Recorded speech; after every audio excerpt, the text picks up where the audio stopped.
Okay, ngayon di-deliver na natin to dun sa Maribeles, Alasasin, para magamit na ng customer natin.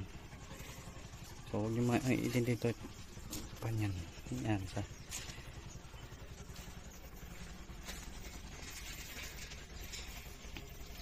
so magpa-battery check tayo. Tingnan natin yung battery ko ilan bago tayo umalis, pero 100% yan full charge bago tayo umalis.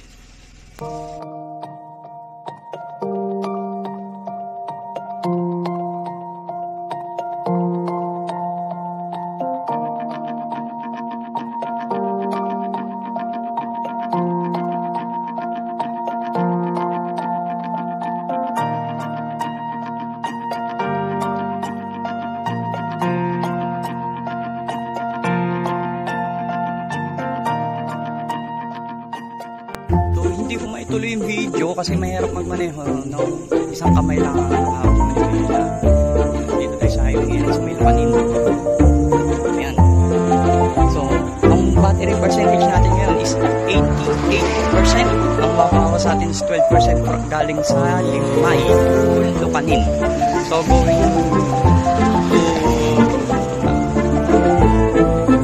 going to ano na tayo ngayon, Alasasin.